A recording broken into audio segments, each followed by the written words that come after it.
If you worry about what other people think, soon enough, you will be on the sidelines of your life. Welcome to the Millionaire Woman Show, where we'll be discussing leadership, business, human potential, inspiring you to live rich from the inside out. Unlock your creativity, stretch out of your comfort zone, break through your barriers, take inspired action, and achieve epic results. Now here's your host, three-time best-selling author, speaker, and certified executive coach, Debra Kasowski.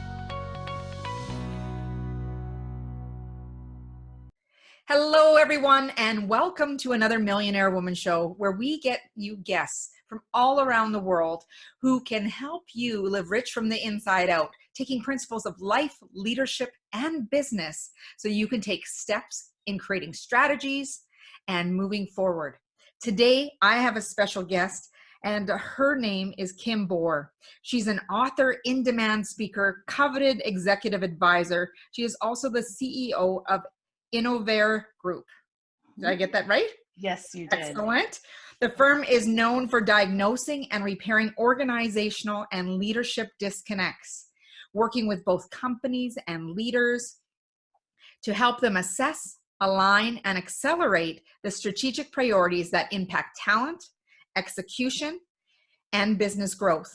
Kim works with VC-funded startups, mid-market companies, progressive corporate teams, often guiding the sales, marketing, and operational functions of these organizations, helping them face the fact that solid strategy won't survive poor execution. Outside of the Millionaire Group, Kim is an adjunct faculty for the Seattle University, where she teaches MBA and undergrad classes on business strategy, operations, and leadership. She leverages her extensive professional experience into humanitarian work and volunteering, and she's served on the National Board of Directors for the Susan G. Komen and commits her time to several other worthy causes. Please welcome Kim Bohr to the Millionaire Woman Show. Thank you so much, Deborah, for having me. I'm very excited to be here. Well, I'm grateful to have you here. And then one of the reasons is because I love talking about execution. I get really excited because we can have all the knowledge in the world. We can create all the plans in the world. But unless we execute and put that plan into action, nothing really happens. So I have a number of questions I want to dive in with. And, you know, your description of your bio has so much rich content, but I want to start with that assess, align, accelerate, those strategic priorities. When, you know, this is when, you know, people are ending, depending on when their fiscal year starts, you know, they might be in their fourth quarter, March 31st might be the end of it. And at any time, you know, when people make plans or goals, they are shifting their priorities. But what do you do to help people just get that clarity of getting into the right place to create those strategic priorities that are most important? You know, it's really about looking at what were you doing in the past and how successful were those pieces, and starting to look at perhaps some patterns there that weren't necessarily getting the results that were wanted to be achieved. And so really looking at what are those pieces, and then let's get to the most important thing. I was, you know, in meeting yesterday, and the strategic priorities that were shared were 7 of them. And there's just no way you can have a really deep and rich focus with really great results if you have that many. So it's really about figuring out what are the most important, because part of the problem is your people then get confused on where they're supposed to share their time when there's just too many of them. And so really looking at what were you doing, and then what, you know, let's start to narrow it down is always the first place to begin. So I often bring this up in the interviews because I love to hear what people's answers are. And you probably have heard it with working with organizations. You know, Kim, we've done that before and it didn't work. What would you tell those? How do you face those little challenges that come up when someone has that resistance to that change? You know, it's one of the things I like to educate people on is that anytime you're rolling out something new, any type of strategic initiative, big plans, any of that stuff, it really is a change initiative. And what happens is that people often spend so much time on that front end of strategy planning, months and months of it, Sometimes it's in a silo without, having all the necessary players involved. And then they say, okay, good, here's our plan. Everybody, you go do your thing and execute. And what ends up happening is that there's a complete breakdown in why we're doing this. And a lot of it's because it hasn't been thought about change. So what I say is execution fails in two primary areas. It fails because of process and because of people.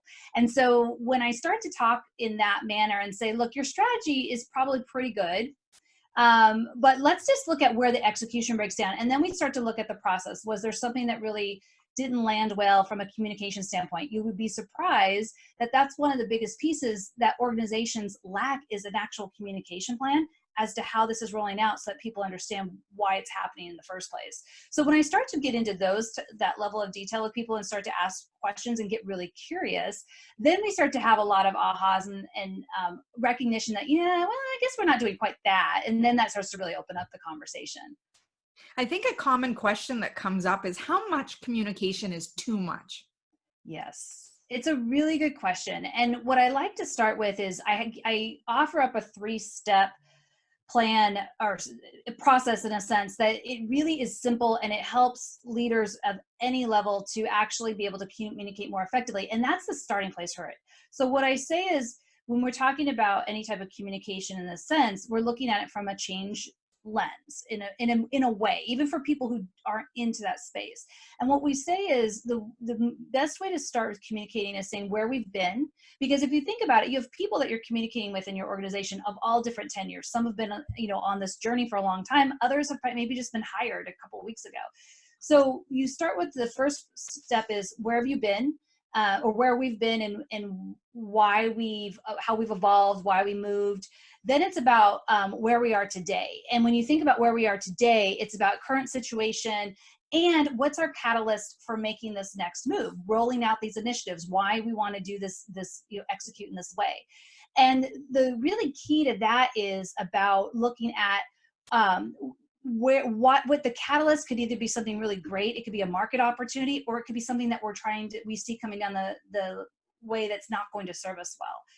And then the third piece in that communication is really around having people understand where we're going and why their role matters. And that's the really most important piece, is because, to your point, you can get wrapped up in process and communication, and really people are just trying to understand, I don't want to be a cog in the wheel.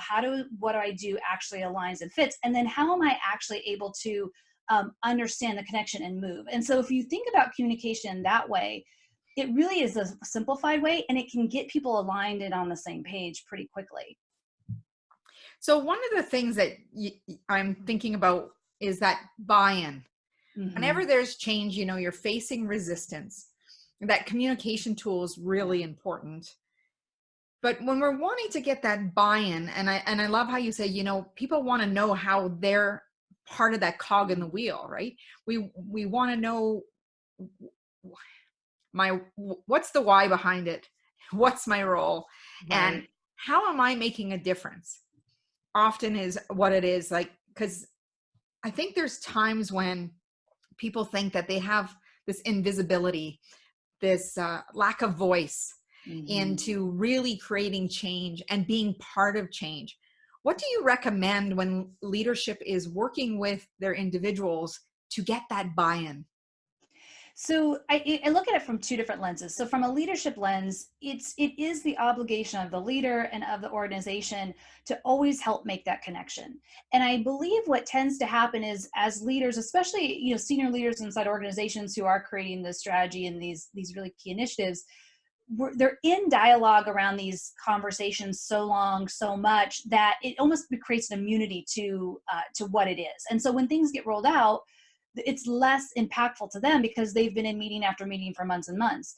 The problem is that those people then who are doing the execution at all the various levels haven't been. And so for a leader's perspective, it may feel like it's very repetitive. It's incredibly important to help make that connection and really specifically say, look, this work that you're doing really helps us in these ways, and literally starting to lay that out and recognizing people for the positive impact they're making, and in a very detailed way, more than just, good job. And so that's really the place from the leader's perspective. And I think that as well, the employee has opportunity as well to really claim ownership in their role and asking questions and being curious and really driving that piece for themselves as well. Yes. And, when we talk about the leadership, I know that you help identify some of those most common disconnects that leaders have. Can you share what some of those are? So, one of them that I find often is that there's an expectation that people should just know the job and just do it.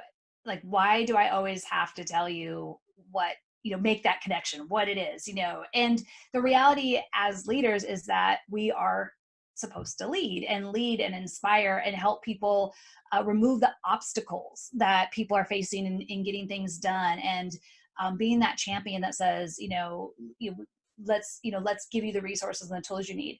And so I find that to be that those things are really what that leaders sometimes struggle with in helping to make that connection as well. And that connection is so important because when they believe in their leadership, and people will argue the point that leaders are born or they're learned behaviors. Mm-hmm. And I love your take on that. How do we empower the people in front of us to realize that they are leaders as well? I know that they often look at the leader with a title. Right. Great question. So I believe I believe that it's both. We're born in, some people are born into having these tendencies of leadership and the qualities and traits that come with it. They can be developed also. I think the challenge is sometimes we tend to look at high performers and assume that because they're technically savvy, if you will, in whatever their function is, that they're going to be, then the next step should be leading others. And that's where there's tremendous disconnect. And, there's tools I use, I'm sure there's tools you use in your work as well, that helps really expose that to help people realize whether that's really the right thing. To your second part of your question, I do strongly believe that whether you choose or want to be a people leader, you aspire to that or not, that you absolutely want to hold the presence and the quality of leaders and of what a leader would be, which is critical thinking, questioning and curiosity, pushing through the status quo, encouraging others and mentoring, and just showing up in that place, I think is incredibly important. Even if you don't want to lead people, you're an incredible resource for others. And so I'm always encouraging the aspect of developing those skills in individuals, even when they just love being an individual contributor. Yeah. And that gets me thinking about how do leaders, or in what ways do leaders enable their people to be able to do those things? So, yeah, because sometimes when I think of, I guess we can look at enabling in two different ways. I'm looking at it from enabling them to be empowered, but how do they also enable them to prevent them from developing those skills that they need to? Oh, great question. So I think when we talk about being empowered briefly, one of the biggest things is how do you finding a way of comfort inside your culture to let employees fail safely. Really looking at that opportunity to say, okay, let's put the guidelines up, so if these red flags come up, that's when you come to me, but otherwise I need, you've got the permission to walk through. So I think that's one of those pieces. I think when the flip side of that, and what tends to happen is, it takes planning and intention and patience to actually do those pieces. And what tends to happen is we are in such a busy world. Now, I was going to say culture, but it's just world, and the more with less is the common way of doing business today. And so I often hear people say, well, it's just easier if I get it done or if I just do it. And what we're then doing is exactly as you said, we're limiting people the ability to even grow and develop into having that self-generated insight, critical thinking, ability to actually impact our business for the skills we hired them for, because we're just limiting them because we just don't want to take the time to be intentional in having to give them the space they need to learn and develop. And I have your book. I'm so excited. Well, the journal that you use with organizations to help build in accountability and ownership, but really to help those employees and organizations to reflect and gain some of those insights and awareness. I'd love for you to tell us a little bit more, and I'll just open it up to one of the pages as an example. So that came out of work I was doing with individuals and organizations where we were finding major disconnect in people feeling confident about growing in their careers. And so what I developed is it serves both from an employee standpoint as well as an employer lens. And the idea is for employers to help empower their employees to have more accountability and self-generated insight around their role ownership and the impact they're making around executing on their goals, their strategic initiatives, things like that. And what I was finding in the research I was doing leading up to it was that more so women than men, but it's relevant to both, women were holding off and applying, I'm sure you've heard that same research, where oftentimes women only apply to something even internally if they're only 100% qualified. It's that mindset of checking all the boxes. And men, it's something like 60% or whatever. And so the mindset is that we're in such a busy culture, we're moving so fast, we are forgetting the impact we're making. And so if we're forgetting the impact making when we're not having the confidence to think, I'm going to put my name in this hat, or I'm more capable. And so the journal was an opportunity to have individuals slow down and have organizations bring a tool in. So instead of just having more stuff in a learning library, it's really an opportunity for people to slow down and create a culture of every week, what are the successes, failures, which I intentionally use that word because it's a catalyst for growth, and then the lessons learned from both. And as you goal set as part of the work, then you start to track yourself very intentionally every week. And then you can actually start to see movement, which then leads into all these other things we've been talking about. Yeah. And I think having that built-in self-reflection to really look for the lessons learned really makes a big difference, because, and it is empowering, because then they can look back and see the growth that they have. And going back to the previous question about enabling them in the negative aspect, is when I see a leader, just give them the answer without saying, have you looked at your resources first? Right? Have you looked into asking certain questions? I think, especially in middle and frontline, who maybe aspire to grow into middle management, senior leadership, that they are scared to ask those questions. And we all started at some place and we had to start asking questions. Do you have a story you could share with us about someone that you've maybe worked with, or an organization where you've seen someone really shift by either using the journal or just a coaching type conversation you've had with them? Yeah, I was working with an organization last year, and it was the high-level executive team.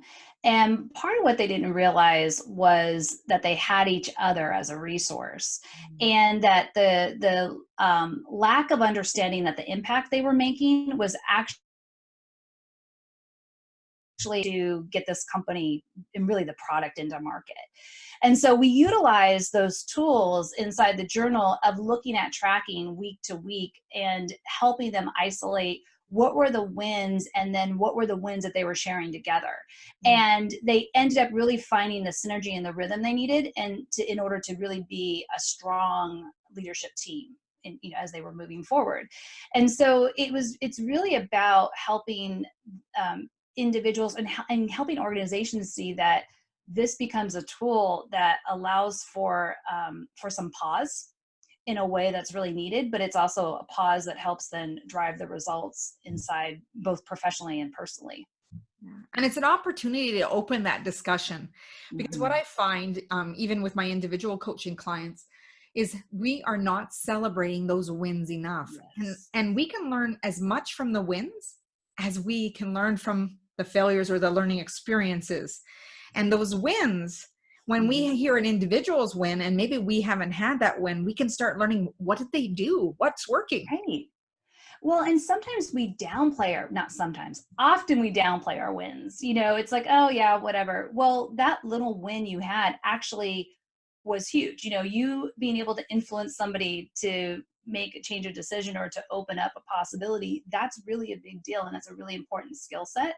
And so often we just brush those off. So when you can have a group celebrating, then you can have people saying, well, no, actually, hold on a second. That was significant. Let me tell you why, because it actually allowed me to do something more effectively in my side of the job. And I think it's just I think because of this busyness, there's too much of the, oh yeah, you did a good job. Nobody's actually pausing to say, what exactly did you do, so that you know what to go do more of. And I think that's part of what this busyness is, this downside of this busyness, and why this journal and is a tool to try to help slow things down and really to learn what does it mean to actually celebrate and give positive feedback, and not just good job, which we know is very empty and worthless in so many ways. Well, a team that I work with, it's very interesting that we share personal and professional wins, but even hearing some of the personal ones, how they decluttered things or they've managed their money in a different way. Yeah. All of them start learning from each other, and then they're all doing it. Right. Fascinating. It's super fascinating. I mean, they take down that one thing. It's like, okay, perfect. That's what we needed. That one thing is something that inspired you and you're going to implement. That's a win. That's awesome. Yeah. And it's just those little things make a huge difference. And when they're working in the organization, they don't have this extra weight of all the things that they're maybe thinking about at home or other things. And I just find it fascinating how people will say, I'm not into personal development, I'm only into professional development, but little do they know that there is no separation. Right. Exactly. And we show up, the same person shows up. We may, some of the situations may be different, but the whole person is coming into the office. And so what we develop, we take back with us just the same. Yeah. Well, let's get back to some more execution.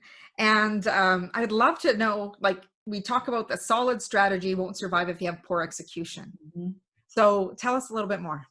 So the research and the work I've done inside our organizations is really around looking at what are some of those key steps and indicators. And so part of the execution breakdown, as I mentioned, is the people and process. So we talked a little bit about having a solid communication plan, looking at things as a change initiative, helping people try to see, you got to bring them along in the process.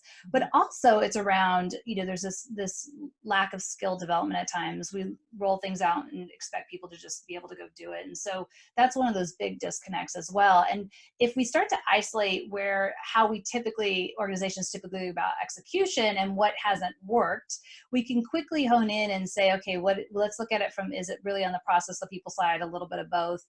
And with some really simple application, it starts to enable people to have more alignment and measurement that they can go back and and really celebrate wins on. And so there's about 7 of them we look at. Part of it's inside that idea of talent, skill set, actual planning. Is our strategy really focused, that sort of thing. And so trying to isolate which of those, and then saying, okay, let's build the skill around it, or let's put the process in place, and then let's really show you all what to do so you can move forward on your own. And part of it, I think too, when I think about execution, is people don't know what they're going to be measuring. Like when we talk about those SMART goals, are they being specific enough? Are they having a way to measure it? Because we know if we don't measure something, we can't manage it. Well, and measurement's a tricky thing. Sometimes I was reading actually an HBR article not too long ago, and it was talking about how we get fooled by measuring the wrong things around strategy. And we think that measuring sometimes these tactical sales goals are leading to the strategy, and really it starts to perhaps enforce really poor behavior. And they gave part of the example in this article was around the Wells Fargo woes that had happened with opening up the accounts and stuff. And it was a really interesting way of looking at it's not just about measurement, but are we measuring the right things? Are we measuring the things that are actually directly tied to what we believe the strategy is that's going to move the business forward? Or are we just measuring things because we think those are just metrics, and yet they might really promote behaviors we don't want to see? So that's part of when we're looking at that with organizations is, well, let's actually look at what are the things you're measuring, and are they actually what you want the results to be? And what would be some of those behaviors that you're talking about that we'd see a shift in behavior? So when we're working on it from, that sales and marketing side, part of what happens is, are the measurements tied across enough of the organization where the pieces are in place? So if we're just putting measurement in place that's driving one functional area, they might then be pushing forward on their particular metrics, but then not realizing that they're isolating a different part of the organization that really should be in partnership. And so you can only, if you can, might be able to push forward on selling something, but if the product side isn't ready to release, you don't want to be selling features in a sense before, you know, your product's ready. So it's about looking at more holistically around what is it the whole entire organization is trying to accomplish, and what should the metrics be tied to, so that it's not promoting bad behavior in one area over at the detriment, I guess I would say, to the greater good of the entire organization. Yeah. And I think one of the issues that comes up is people working in silos and maybe duplication of work. Completely. Yeah.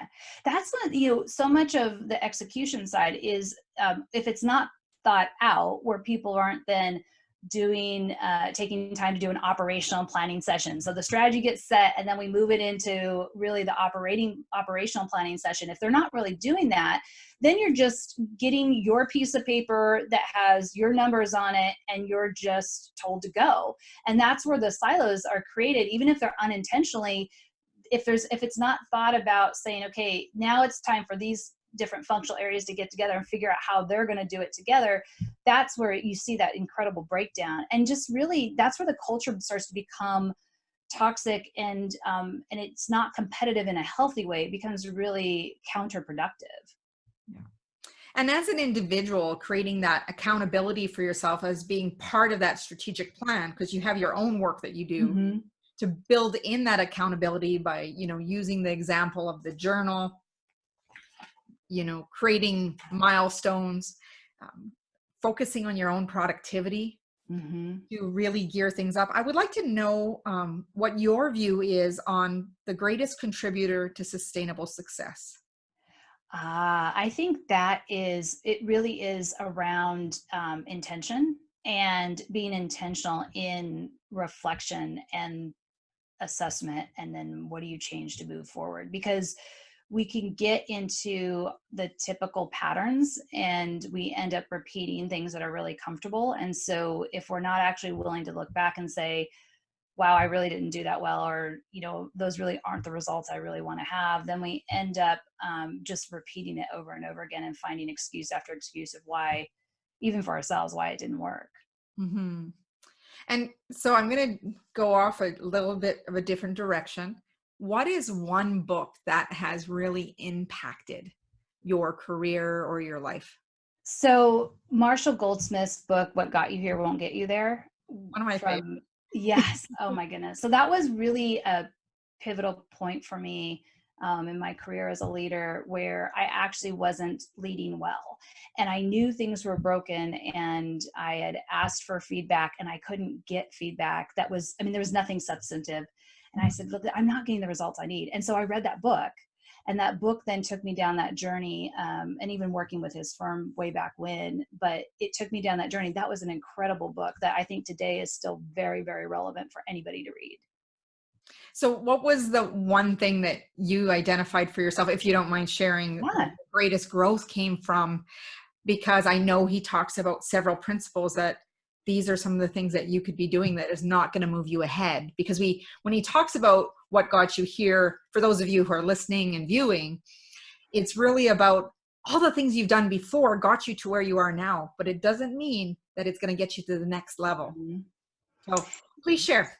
Yes, there's two things. So one was needing to connect the head and the heart. I operated from probably more of a space from a head and a traditional old-fashioned type of leadership model, and realizing that I had to connect the head and the heart. And what I recognized when I read his book was that the same skills that I needed to get myself recognized and available to hold that role were not the same skills I needed. And so a bit of what we were talking about before, that sometimes leaders aren't meant to be in leadership roles when they can be really technically savvy, unless they understand and learn what you need to do to actually lead. And so understanding that I had to develop the skills that I didn't have to actually be a leader, and what it meant to inspire people and what it meant to help them see the disconnects in ways that I just wasn't doing. And quite frankly, I was focused on the wrong measurements, the calls, the metrics, the things like that weren't the right thing. You can just fake that stuff and still not get the results you want. So those were aspects of when I read that I realized there was a lot of change that needed to happen. Yeah, thank you for being vulnerable and sharing that with us. Absolutely. And that leads me to, that compassion and empathy in organizations and in leadership styles. We hear about having the soft skills, because I too have come from a place of, being a lot of in my head and dropping into my heart. When I first heard that, what do you mean? I know what I need to get done. All about getting things done, right? But when you're able to really connect with people on a different level, you don't have to focus on so much getting done, because they have that buy-in, they have that connection with you. They want to ensure that those things get done for you. So it's a really different shift if you think about it. So soft skills are often the hardest skills for people to learn, and that connection. So thank you very much for sharing that. Definitely. So what does it mean to you to live rich from the inside out? What it means to me is to really recognize that we are perfectly imperfect, in the sense that we will always be looking to grow and to evolve. And the more we can have compassion and forgiveness for ourselves as we're doing that every day, that really resonates with me in that way. And I think that I'm always grateful that I have the ability to just reflect, make changes, try again the next day. I love that. And that's the thing that people have to remember. If you had a bad day, that was yesterday. Yeah. And if we're starting fresh today, what will I do differently? That's why, with this career journal, if you're wanting to grow in your career, I really suggest that you get a hold of Kim's journal here. Success, failures, lessons, and learning, right? This how you learn about them, and where's maybe the missing link, maybe those, and looking at those wins, seeing what is working for you. So you just want to rinse and repeat. But also to keep in mind, as Marshall Goldsmith's book says, what got you here will not get you there. Definitely. So Kim, how can people stay in touch with you? This has been a fabulous interview. Thank you for dropping so many nuggets for our viewers and our listeners. Thank you for having me. I'm pleased to be able to offer your listeners some different resources that they can gain access to. So if they go to the innovargroup.com, so it's THEINNOV as in Victor, ARE.com/TMWS. There's a web page specifically set up for your listeners that will have 3 offers that they can take advantage of, all complimentary offers, all learning pieces inspired by the conversation we had today. And then downloaded one. So yes. you want to check it out, the 7 reasons most strategic plans fail. Yes. And there's some tips in there about, it's not just about the reasons, but it's also saying, hey, if you feel like this is one of those, take a look. Here's some things to look at and consider. And then the other pieces, we'll make sure that the book link is in the show notes as well, so that people that want to have interest in exploring that can absolutely get it on Amazon and, and really take themselves on that 12-week journey as a starting point. And what is the greatest shift? And I'd love to ask you this, because, it's 12 weeks that you've seen from someone from beginning of use to end. Can you just share a quick story before we go? Yeah. One of the biggest things I've seen is people realizing that they have it in them to do what they're thinking of doing. And there's one person in particular I've been working with recently who is in career transition, high-level executive, really inspired with the work, and is in some ways that overqualified place, and then this, not quite into this next level. And so she's been working with the journal most recently and has really come out to be able to celebrate the impact she's made. And so it's made her much more confident as she's started to move into a new role, started to realize that she actually is bringing a lot more in, and that she's able to let go of some of the pieces that that just didn't serve her well. And so that's been really inspiring to see. It's amazing. I want to thank you again for, sharing the intellect, but also sharing your heart with us today, and how to be really connected as a leader as you lead the people around you, and how to grow as a leader, and also be able to execute on those plans no matter what, and realize that you need to be measuring the right things. So thank you so, so much, Kim. Thank you for having me. It's been a really lovely conversation, and I hope that your listeners will enjoy the resources and be able to enjoy what we got to talk about. I'm sure they will. Thank you, everyone, for listening to the Millionaire Woman Show today with Kim Bohr. And don't forget to send us an email or connect with her on social media links as well, and let her know what really stood out for you in our interview today. You can also go over to my website at www.debrakasowski.com. That's DEBRAKASOWSKI.com. And you can get your 3-part mini course video that is a video format on making habits stick. So you can build those routines, create that focus and consistency in your life to really make those goals a reality. And also go over to the Millionaire Woman Show on iTunes, subscribe, give us a rating, high fives, and we would love to hear from you. And share this episode with other leaders that you know, because it helps them grow, it helps the show grow, and we have greater reach. Thank you again. And as Muhammad Gandhi said, be the change you wish to see in the world. And from Kim and myself, have a great day.